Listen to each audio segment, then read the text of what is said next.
વિદ્યાર્થી મિત્રો, આપણે ન્યુક્લિક એસિડ શીખ્યા. ન્યુક્લિક એસિડ ની અંદર ન્યુક્લિયોસાઇડ, ન્યુક્લિયોટાઇડ અને ડીએનએ અને આરએનએ વિશે થોડી માહિતી મેળવી. આજે આપણે એક મોડેલ વિશે વાત કરીશું અને એની અંદર જે ન્યુક્લિયોસાઇડ એ ન્યુક્લિયોસાઇડની ન્યુક્લિક એસિડની અંદર જે ન્યુક્લિક એસિડ હતા એ ન્યુક્લિક એસિડની અંદર દ્વિતીયક બંધારણ જોવા મળે છે. એટલે ન્યુક્લિક એસિડ બે હતા, ડીએનએ અને આરએનએ. તો આ ન્યુક્લિક એસિડની અંદર આપણને દ્વિતીયક બંધારણ જોવા મળે છે. અને આ દ્વિતીયક બંધારણ વિશે 1953 ની અંદર એક અમેરિકાના બે વૈજ્ઞાનિકો હતા, વોટસન અને ક્રિક. કયા હતા? વોટસન અને ક્રિક.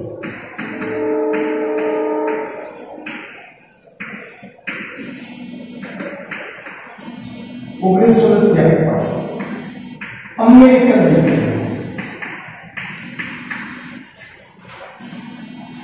તો આ વૈજ્ઞાનિકોએ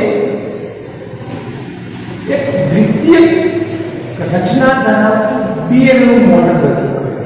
કયું મોડેલ? દ્વિતીય રચના ધરાવતું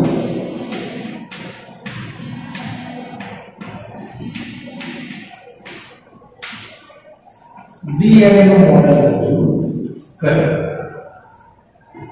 અને આ મોડેલ ઉપરથી સ્પષ્ટ થાય કે જે ડીએનએ હશે એ ડીએનએ કુંતલમય રચના ધરાવે છે. ડીએનએ દ્વિતીય કુંતલમય રચના ધરાવે છે.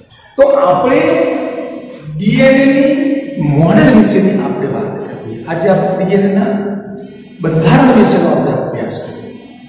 તો સૌથી પહેલા અભ્યાસ કરતી વખતે આપણને એક વસ્તુ ખ્યાલ હોવો જોઈએ કે અહીંયા સૌથી પહેલા ડીએનએ ના બંધારણની અંદર પોલીન્યુક્લિયોટાઇડની શૃંખલાઓ આવેલી છે.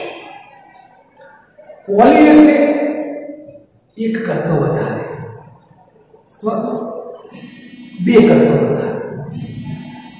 હવે પોલીન્યુક્લિયોટાઇડ, તો સૌથી પહેલા પોલીન્યુક્લિયોટાઇડ આપણે અગાઉ પણ શીખ્યા કે ભાઈ પોલીન્યુક્લિયોટાઇડ જે હતું એ ત્રણ જુદા જુદા પ્રકારના રાસાયણિક ઘટકોનું બનેલું હતું. એની અંદર એક હતું શર્કરા, બીજી હતું નાઇટ્રોજન બેઝ અને ત્રીજા નંબરની હતું ફોસ્ફેટ. આ ફોસ્ફેટ અણુ શર્કરા અને નાઇટ્રોજન બેઝ જોડાય અને એક ન્યુક્લિયોટાઇડની રચના કરતા હોય છે. તો આવા ઘણા બધા ન્યુક્લિયોટાઇડ ભેગા થઈ જોડાય, એકબીજા સાથે જોડાય અને ડીએનએ ની દ્વિતીય કુંતલમય રચનાનું નિર્માણ કરે છે. તો સૌથી પહેલા આપણે જોઈએ કે ન્યુક્લિયોટાઇડની બંધારણની અંદર આપણને ખબર હતી શર્કરા પહેલી શર્કરા વત્તા N2 બેઝ અને વત્તા ફોસ્ફેટ સંયોજન.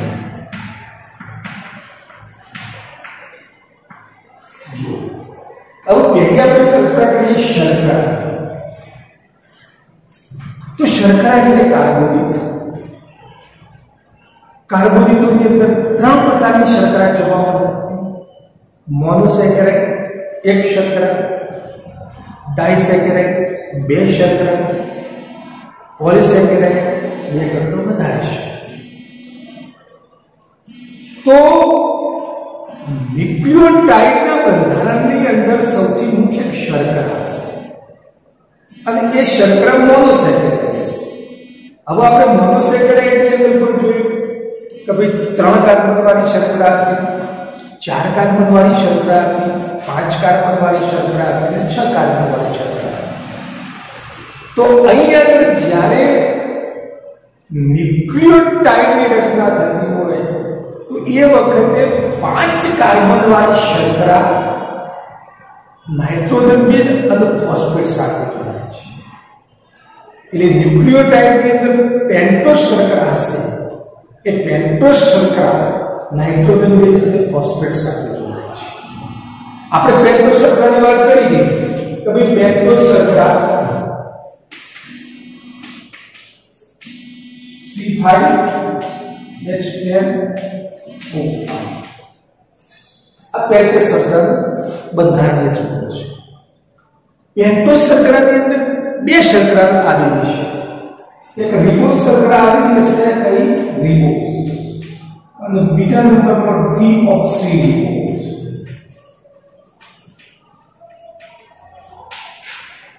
આ રિબોઝનું બંધારણ ડીઓક્સીરિબોઝનું બંધારણ હતું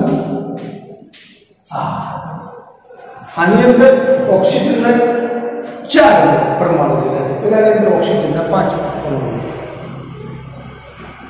તો આ બંનેમાંથી આપણે વાત કરી હતી કે જ્યારે ન્યુક્લિક એસિડ બનતો હોય એની અંદર જ્યારે ન્યુક્લિયોટાઇડ હતા એ ન્યુક્લિયોટાઇડની અંદર જો આ રિબોઝ શર્કરા સાથે N2 બેઝ અને ફોસ્ફેટ સમૂહ જોડાયા હોય તો એ ન્યુક્લિયોટાઇડને રિબોન્યુક્લિયોટાઇડ તરીકે ઓળખવામાં આવે છે.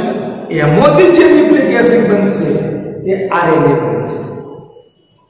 બીજી આપણે વાત કરી હતી કે ભાઈ ડીઓક્સીરિબોઝ શર્કરા જ્યારે સાથે N2 બેઝ અને ફોસ્ફેટ જોડાશે અને એ વખત જે ન્યુક્લિયોટાઇડ બનશે એને ડીઓક્સીન્યુક્લિયોટાઇડ તરીકે ઓળખવામાં આવે છે. અને આ ડીઓક્સીન્યુક્લિયોટાઇડમાંથી જે ન્યુક્લિક એસિડ બને છે એને ડીએનએ તરીકે ઓળખવામાં આવે છે. તો આજે આપણે ડીએનએ મોડેલ બંધારણ વિશે આપણે અભ્યાસ કરીએ છીએ. તો અહીંયા જે ડીએનએ ની અંદર જે નિર્માણ કરશે એમાં શર્કરા કઈ હશે? ડીઓક્સીરિબોઝ શર્કરા. તો આપણે ડીઓક્સીરિબોઝ શર્કરા વિશે પહેલા થોડીક માહિતી લઈએ. તો અહીંયા આપણે જોઈએ ડીઓક્સીરિબોઝ શર્કરા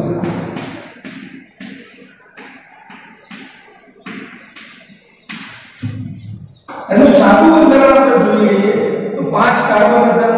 1 2 3 4 5. હાઇડ્રોજન કેટલા હતા? 10. અહીંયા પહેલા ક્રિએશન મળશે CO અહીંયા OH અહીંયા H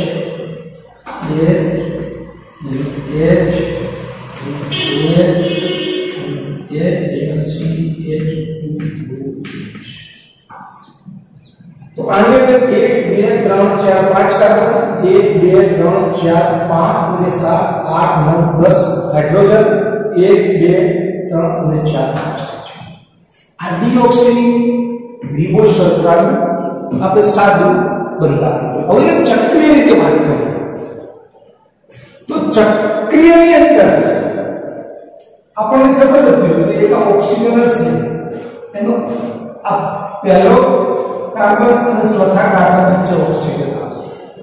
તો આ પહેલા નંબરનું કાર્બન, આ બીજા નંબરનું કાર્બન, આ ત્રીજા નંબરનું કાર્બન અને અહીંયા ચોથા નંબરનું કાર્બન. બરાબર? આ આપણે ગોઠવણી કરીશું તો અહીંયા OH H પહેલા બીજા કાર્બન ઉપર OH H અહીંયા તમે જો H હશે અહીંયા H અહીંયા H અહીંયા H અને અહીંયા CH આ શર્કરા ડીએનએ ના બંધારણની અંદર આની સાથે નાઇટ્રોજન બેઝ અને ફોસ્ફેટ અણુ જોડાતા હોય છે. તો આ આકૃતિ મેં અહીંયા દોરી. આ બધી આકૃતિ અહીંયા તમે જોશો અહીંયા મેં લખેલું છે ત્યાં પહેલો ભાગ, આ બીજું, ત્રીજું, ચોથું, આ લખવું તો અહીંયા OH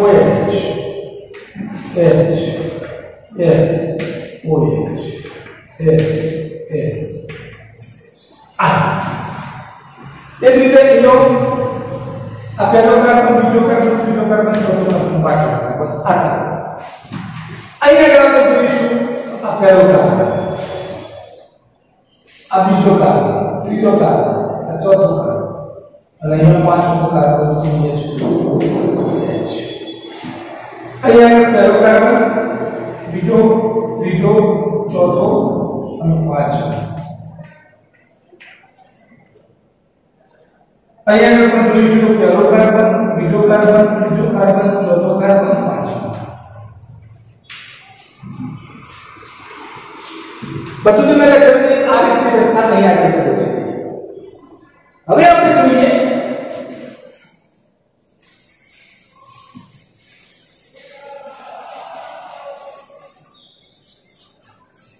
તો ભાઈ જે આ શર્કરા હશે, આ શર્કરા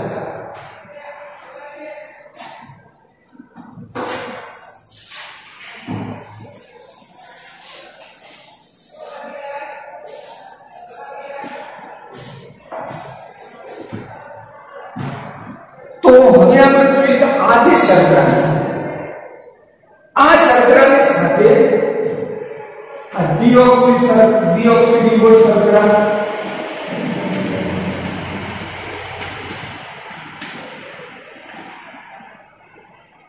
વત્તા N2 બેઝ અને વત્તા ફોસ્ફેટ સમૂહ અને બરાબર ન્યુક્લિયો આટલી વસ્તુ જોડાયેલી છે. તો મેં તમને શર્કરા કીધી કે ડીઓક્સીરીબોઝ શર્કરા આને આપણે જોયું. હવે અહીંયા N2 બેઝ આ N2 બેઝ નાઇટ્રોજન બેઝ. આ નાઇટ્રોજન બેઝ છે આ શર્કરાના પહેલા નંબરના કાર્બન સાથે જોડાય છે. કયા કાર્બન સાથે? પહેલા નંબરના કાર્બન સાથે. આ ફોસ્ફેટ સમૂહ તો એ પાંચમા નંબરના કાર્બન સાથે જોડાય છે. કયા નંબરના? પાંચમા નંબરના કાર્બન સાથે જોડાય છે. તો મેં તમને પહેલા શર્કરા વિશે વાત કરી. હવે બીજા નંબરની અંદર આપણે વાત કરીએ N2 બેઝ. તો N2 બેઝ નાઇટ્રોજન બેઝ આપણે 5 જોયા હતા.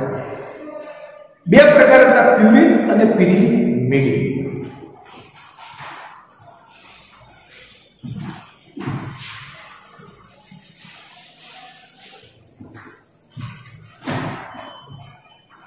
અહીંયા આપણે જોઈએ N2 બેઝ.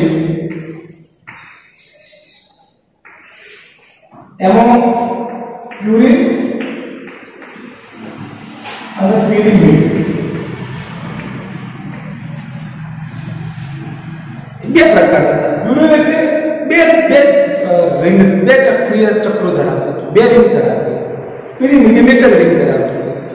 આ પ્યુરિનની અંદર એડેનાઇન, એને સંજ્ઞા આપણે તે આપતા. બીજા નંબરમાં ગ્વાનિન, એને સંજ્ઞા G આપી. આ બે પ્યુરિન બેઝ. પિરિમિડિન ની અંદર સાઇટોસિન, એને સંજ્ઞા આપણે C આપી. પછી થાઇમિન, એને સંજ્ઞા T આપી. અને પછી યુરોસિન, એને સંજ્ઞા આપણે U આપી. આ નાઇટ્રોજન છે.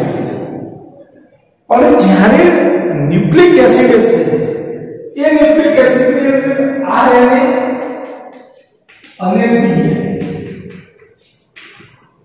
તો આ RNA અને DNA ના બંધારણની અંદર ચાર જ નાઇટ્રોજન બેઝ આવેલા છે. પાંચ નાઇટ્રોજન બેઝ નથી. એમાં જે પિરિમિડિન ની અંદર થોડો તફાવત જોવા મળતો હોય છે.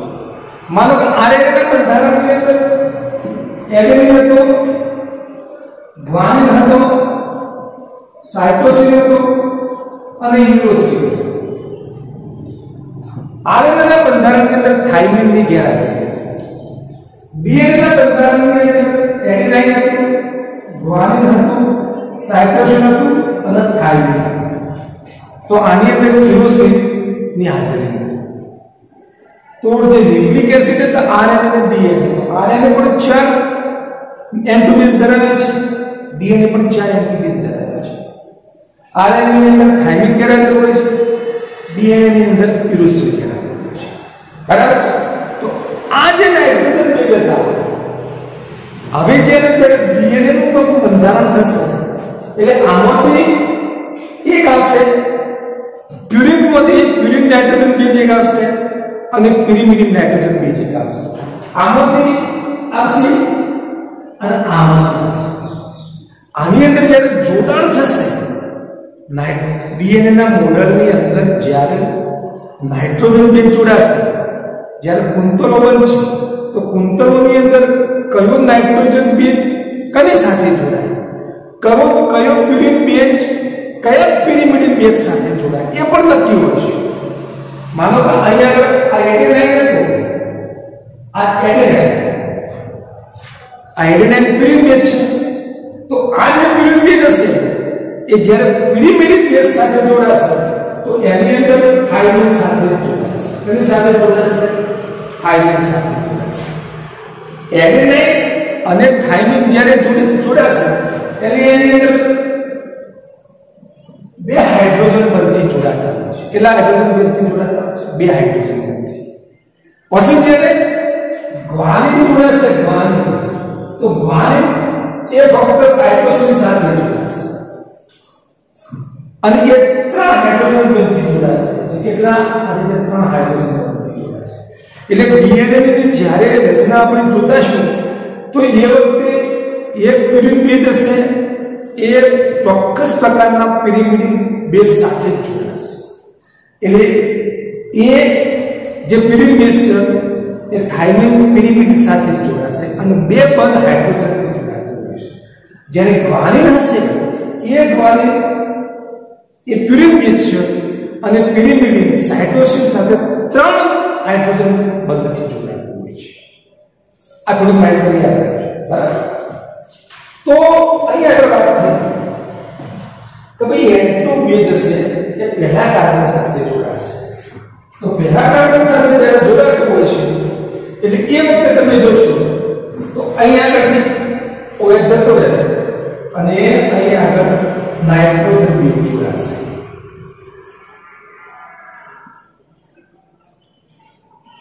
N2 બેઝ જોડાશે. શું જોડાશે? N2 base. N2 બેઝ જોડાશે. હવે N2 બેઝ ની અંદર આ ચારમાંથી કોઈ પણ જોડાય, એડેનાઇન પણ જોડાય, ગ્વાનિન પણ જોડાય, સાઇટોસિન પણ જોડાય અને થાઇમિન પણ જોડાય. બરાબર. અને અહીંયા આગળ તમે જુઓ આ CS2 છે, તો અહીંયા આગળ ફોસ્ફેટ સમૂહ, ફોસ્ફેટ, તો ફોસ્ફેટ સમૂહનું બંધારણ H3PO4. અહીંયા આગળ P, અહીંયા આપણે OH, અહીંયા OH, અહીંયા OH, અહીંયા ડબલ બોન્ડ ઓક્સિજન. પણ જ્યારે આ જોડાશે તો જોડાશે એટલે અહીંથી OH નીકળી જશે, અહીંથી H નીકળી જશે અને આ રીતે જોડાશે. અહીંથી OH અને H નીચેની પ્રક્રિયા થશે, પાણીનો એક અણુ છૂટો પડશે અને આ એસ્ટર બંધ સાથે ફોસ્ફેટ સમૂહ જોડાશે. તો અહીંયા આપણે જુઓ આ જે આખી રચના બની, આ ન્યુક્લિયોટાઇડ કહેવાશે. પણ કયું ન્યુક્લિયોટાઇડ કહેવાશે? આના બંધારણને કઈ શર્કરા હતી? ડીઓક્સીરિબોઝ શર્કરા. એટલે આને કહેવામાં આવે ડીઓક્સી ન્યુક્લિયોટાઇડ. અને આ જ્યારે ન્યુક્લિક એસિડનું નિર્માણ કરશે તો એ ન્યુક્લિક એસિડ હશે BNA પ્રકારનું. તો આ મેં તમને વાત કરી કે DNA ની અંદર ન્યુક્લિયોડીઓક્સી ન્યુક્લિયોટાઇડ કઈ રીતે બનતો હોય છે. હવે આપણે આ DNA ના મોડેલની વાત કરીએ. તો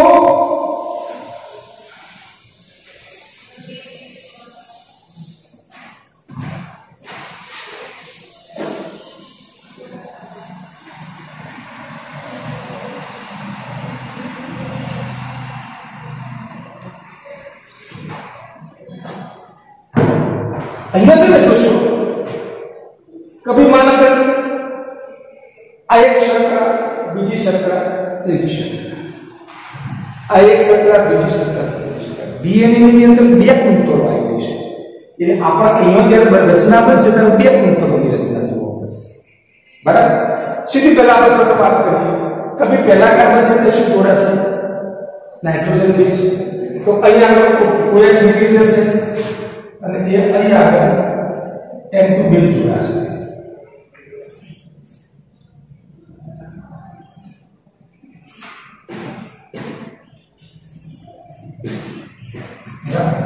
અહીંયા આગળ શું જોડાશે? ફોસ્ફરસ. તો અહીંયા આગળ ફોસ્ફરસ. ચલો આ એક ડિઓક્સીન્યુક્લિયોટાઇડ છે. અહીંયા આગળ તમે જોઈએ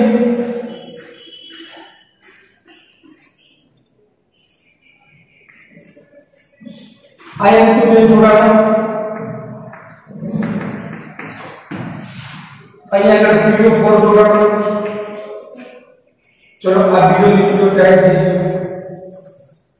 અહીંયા આગળ આપણે જોઈશું તો આ એક ફોસ્ફરસ જોડાણ અને પહેલા કાર્બન ઉપર શું જોડાયું? Nitrogen base જોડાયું.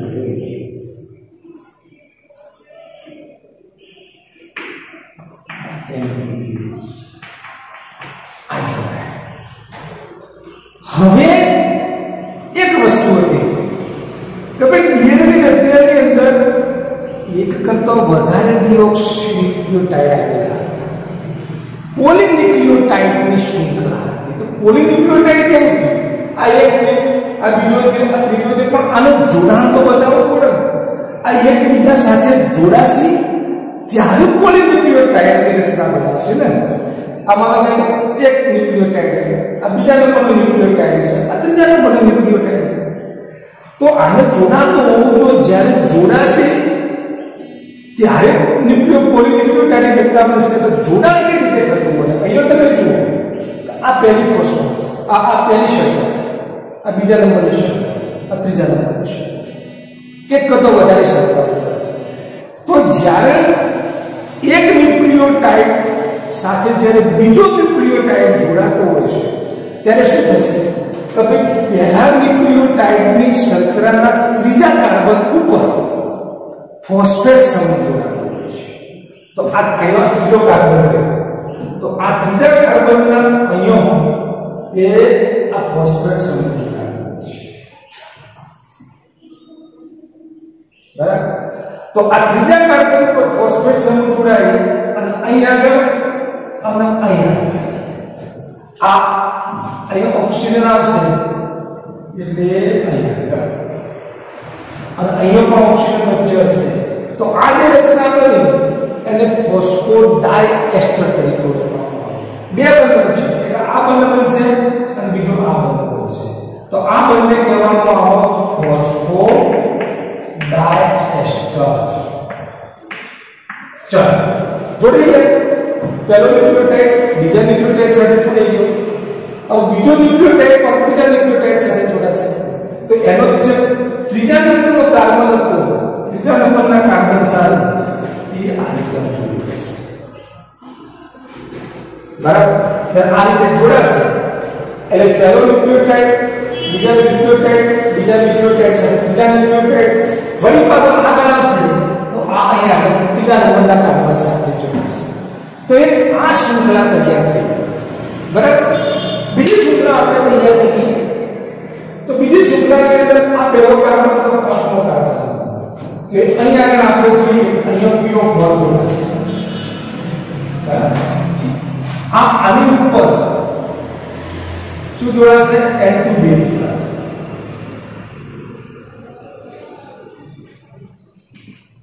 આ N2 બેઝ, આ PO4 જોડાશે. અહીંયા પહેલો કાર્બન હતો તો પહેલા કાર્બનની સામે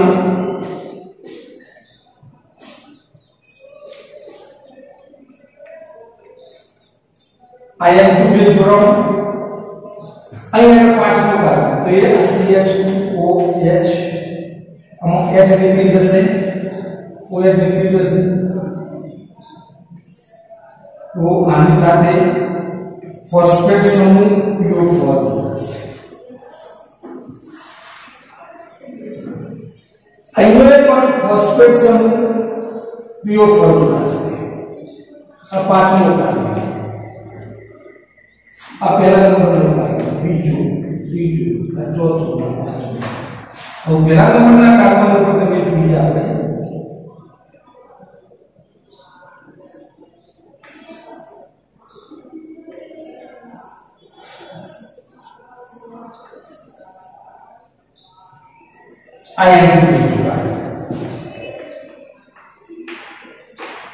તો અહીંયા તમે જુઓ આ ડી જે પોલીન્યુક્લિયોટાઇડની આ શૃંખલા 1 પોલીન્યુક્લિયોટાઇડ આ શૃંખલા 1 અને આ શૃંખલા કઈ આવી 2 આનો પણ આપણે જોડાણ બતાવવું પડશે. તો આ પહેલો કાર્બન, તો બીજો કાર્બન, ત્રીજો કાર્બન, ચોથો કાર્બન, તો આની સાથે આ ત્રીજા કાર્બન સાથે ફોસ્ફરસ જોડાશે. અહીંયા પણ ત્રીજા કાર્બન સાથે ફોસ્ફરસ જોડાશે. અને આ છેડો આપણે જોડાશે. તો અહીંયા તમે જુઓ તો આ જે એક ન્યુક્લિયોટાઇડ પોલીન્યુક્લિયોટાઇડની શૃંખલા, આ બીજી પોલીન્યુક્લિયોટાઇડની શૃંખલા. એટલે હવે ડીએનએ નું જે હતું એ ડીએનએ ના મુખ્ય ધરી, જે ડીએનએ ની મુખ્ય ધરી હતી એ શર્કરા અને ફોસ્ફેટ દ્વારા રચાતી હોય. આ શર્કરા અને ફોસ્ફેટ આ મુખ્ય ધરી રચાતી હોય. અને અંદરની બાજુએ લંબ અક્ષે આ શું ગોઠવાયેલા હશે? N2 બેઝ ગોઠવાયેલા હશે. શું હશે? N2 બેઝ ગોઠવાયેલા હશે. તો આ મુખ્ય ધરીની અંદર ફોસ્ફેટ સમૂહની શર્કરા હશે અને એના લંબ અક્ષે અંદરની બાજુએ N2 બેઝ જોડાયેલા હશે. તો આ ડીએનએ ની મુખ્ય ધરી હતી, આ અંદરની લંબ અક્ષે શું જોડાયેલા હતા? N2 બેઝ જોડાયેલા હતા. અને એ તમે જુઓ N2 બેઝની અંદર આપણે વાત કરી કે એક પ્યુરિનમાંથી બેઝ આવશે, એક પિરિમિડિનમાંથી આવશે. પ્યુરિન હશે એ હશે તો એની સામે શું આવશે? થાઇમિન આવશે. ચોક્કસ પ્રકાર આવશે. એ આપણે પછી વાત કરીએ. હવે અહીંયા આપણે જુઓ કે જ્યારે આ જે પોલીન્યુક્લિયોટાઇડની શૃંખલા, હવે આ પોલીન્યુક્લિયોટાઇડની શૃંખલાઓ જ્યારે બનશે ત્યારે અહીંયા તો PO4 નું નિર્માણ થઈ ગયું. અહીંયા જે પોલીન્યુક્લિયોટાઇડની સંખ્યા પોલીન્યુક્લિયોટાઇડની શૃંખલા બની હતી, પણ જ્યારે N2 બેઝ કઈ રીતે જોડાશે? તો આપણે N2 બેઝની અંદર વાત કરી કે એની સાથે કોણ આવશે? બે બંધ સાથે થાઇમિન. બીજું આપણે વાત કરી હતી કે વાનિન હતો, તો વાનિનની સાથે ત્રણ બંધ સાથે સાઇટોસિન. આ પ્યુરિન બેઝ છે, આ પ્યુરિન, અને આને શું કહેવામાં આવશે? પિરિમિડિન. તો અહીંયા આપણે જ્યારે એક પ્યુરિન બેઝ અહીંયા આગળ આપણે માનો કે A લાગીશું, આ A, તો એની સામે કયો પિરિમિડિન બેઝ આવશે? T, thiamine. અને કેટલા બંધ સાથે જોડાયેલો હશે? બે બંધ સાથે. તો એ આ રીતે બે બંધ જોડાયેલો હશે. બે બંધ. બીજા નંબરનું આપણે જોઈએ તો ચલો ભાઈ અહીંયા આગળ આપણે ગ્વાનિન લઈએ છીએ. તો ગ્વાનિન સાથે કયો પિરિમિડિન નાઇટ્રોજન બેઝ જોડાયેલો હશે? સાઇટોસિન. આ રીતે સાઇટોસિન. અને એ ત્રણ બંધથી જોડાયેલો હશે. ત્રણ હાઇડ્રોજન બંધથી જોડાયેલો હશે. આ ત્રણ હાઇડ્રોજન. બીજા અંદર આપણે વાત કરીએ તો ચલો ભાઈ અહીંયા આગળ આપણે લઈશું સાઇટોસિન. તો સાઇટોસિનની સામે કોણ જોડાશે? ગ્વાનિન. કેટલા બંધથી જોડાશે? ત્રણ બંધથી. આ એક, આ બે, તો આ રીતે કમ્પ્લીટ બે પોલીન્યુક્લિયોટાઇડની શૃંખલાઓ જોવા મળે છે. હવે આ જે શૃંખલાઓ છે, આ પોલીન્યુક્લિયોટાઇડની શૃંખલાઓ ચોક્કસ રીતે અમરાતી હોય છે. અને આ ચોક્કસ રીતે અમળવાને પરિણામે આ પ્રત્યેક કુંતળ, પ્રત્યેક શૃંખલા હતી એ શૃંખલા કુંતળને દિશાની જેવી રચના ધારણ કરે કેવી રચના ધારણ કરશે? કુંતલમય નિશાની જેવી રચના.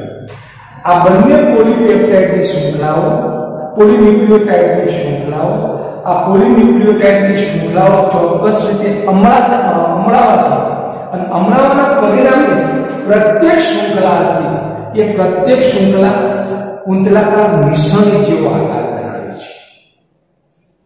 હવે એટલા માટે ડીએનએ હતી એ કુંતલાકાર બેવડી કુંતલવાળી રચના ધરાવે છે એ રીતે વાત થઈ હતી.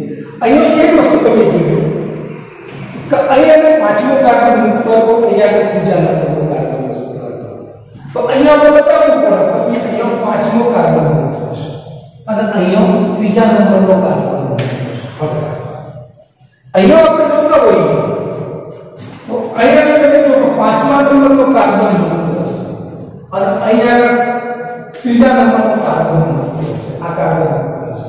તો જ્યારે આપણે આની વાત કરીએ કારણ આ બંને શૃંખલાઓ જે હતી પોલીન્યુક્લિયોટાઇડની શૃંખલાઓ એ એકબીજાને સમાંતર અને વિરુદ્ધ દિશામાં આવે છે.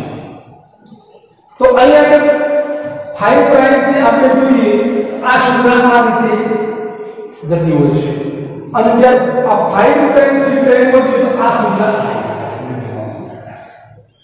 5 પ્રાઇમ થી તો જે આ બંને પોલીન્યુક્લિયોટાઇડની શૃંખલાઓ છે એકબીજાની સમાંતર અને એકબીજાની વિરુદ્ધ દિશાની અંદર ગોઠવાયેલી હોય છે.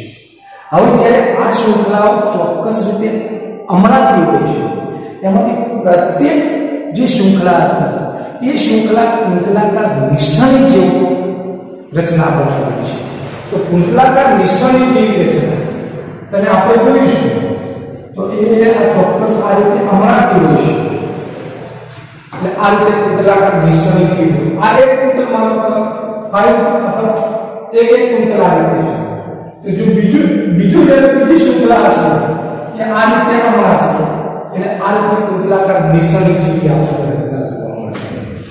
અહીંયા ઉપરનો ત્રીજો કાર્બન, અહીંયા પાંચમો કાર્બન, અહીંયા આપણે જોઈશું તો અહીંયા ત્રીજો કાર્બન, અહીંયા પાંચમો. તો આ રીતે કુંતલાકાર નિશાની જેવી આપણને રચના જોવા મળશે. હવે બીજી વસ્તુ કે નિશાનીમાં પગથિયા તો હોય જ. તો અહીંયા પગથિયા તો શું આવેલું હશે? તો આ જ્યારે આ રીતે વળી જશે આ વર્ષે આ રીતે આ વર્ષે આ રીતે એટલે વચ્ચે જે પગથિયો હશે એ પગથિયા તરીકે આ N2 બેઝ આવેલા છે. શું આવેલા હશે? N2 base. કે જે કુંતલાકાર નિશાનીનો જે પગથિયો હતો આ રીતનો પગથિયો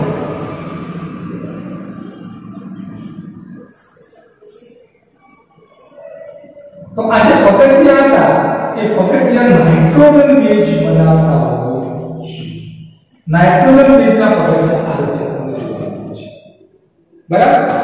હવે બીજું અહીંયા યાદ રાખો તો આ કુંતલની અંદર આ એક પૂર્ણ કુંતલ કહેવામાં આવે, આ બીજું પૂર્ણ કુંતલ કહેવામાં આવે, આ ત્રીજું પૂર્ણ કુંતલ કહેવામાં આવે. આ દરેક કુંતલ હશે. આ પૂર્ણ કુંતલ હશે. પૂર્ણ કુંતલ. અને આ પૂર્ણ કુંતલની અંદર તમે જુઓ કે જે નાઇટ્રોજન બેઝ રૂપી પગથિયો હશે એ જે નાઇટ્રોજન બેઝ હશે એ 10 નાઇટ્રોજન બેઝ આવેલા હશે. એક કુંતલમાં 10 નાઇટ્રોજન બેઝ, બીજા કુંતલમાં 10 નાઇટ્રોજન બેઝ. એટલે કુલ કેટલા બેઝ હશે? નાઇટ્રોજન બેઝ 20 નાઇટ્રોજન બેઝ હશે અને 10 જોડીઓ હશે. N2 બેઝની કેટલી જોડીઓ હશે? N2 બેઝ 10 જોડી. તો આની અંદર 10 જોડીને 20 નાઇટ્રોજન બેઝ આવેલા છે. અને દરેક પગથિયું હશે એ દરેક પગથિયું બીજા પગથિયાના સાથે 36 અંશના ખૂણે ભરેલું હોય છે. કેટલા અંશના ખૂણે ભરેલું હશે? એક પગથિયું બીજા પગથિયાથી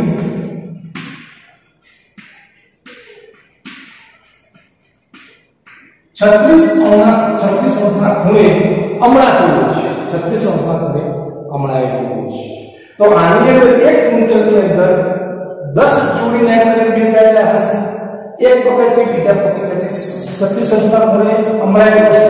અહીંયા નાઇટ્રોજન બેઝમાં આપણે પગથિયું એ લખો તો એની સામે T આવશે. અહીંયા G લખશું તો એની સામે C આવશે. પછી અહીંયા T લખશું તો A આવશે. અહીંયા C લખશું તો G આવશે. વળી પાછું અહીંયા A લખશું, G લખશું તો એ ની સામે શું આવશે? ટી આવશે. જી ની સામે સી આવશે. સી ની સામે જી. ટી ની સામે એ. એ ની સામે ટી. એમ જી ની સામે. તો આ રીતે 10 નાઇટ્રોજન બેઝ પગથિયા રૂપે. બીજું કે આ બંને નાઇટ્રોજન બેઝ વચ્ચેનું અંતર કેટલું? એક આ નાઇટ્રોજન બેઝ અને બીજો આ નાઇટ્રોજન બેઝ. તો બંને વચ્ચેનું અંતર હશે 3.6 એંગસ્ટ્રોમ. કેટલું હશે? 3.6 એંગસ્ટ્રોમ. એટલે બંને જે નાઇટ્રોજન બેઝ હશે, આ બંને નાઇટ્રોજન બેઝ વચ્ચેનું અંતર 3.6 એંગસ્ટ્રોમ 3.6 એંગસ્ટ્રોમ અંતર આવેલું છે. અને જે ડીએનએ નું જે કુંતલ હશે, એ કુંતલની એક કુંતલની લંબાઈ કેટલી થશે? 36 એંગસ્ટ્રોમ થશે. કેટલી એંગસ્ટ્રોમ? 36 એંગસ્ટ્રોમ. એની લંબાઈ થશે 36 એંગસ્ટ્રોમ થશે. અંતર 3.6 એંગસ્ટ્રોમ હશે. તો આ રીતે જે આ જે પ્રોબ્લેમ અહીંયા બતાવ્યું એ ડીએનએ નું મોડેલ તરીકે ડીએનએ નું મોડેલ હતું. પણ જે મોડેલ ઘણા પ્રકારના, આલ્ફા મોડેલ આવ્યું, બીટા મોડેલ આવ્યું, ઝેડ ડીએનએ નું મોડેલ આવ્યું. પણ આપણે હાલ જે અભ્યાસ કર્યો એ અભ્યાસ હતો એ હતું બી. આ જે વસંત નામના વૈજ્ઞાનિકે બીટા બીટ ડીએનએ નું મોડેલ આપ્યું. બરાબર. તો આજે હાલ આપણે ડીએનએ ના મોડેલ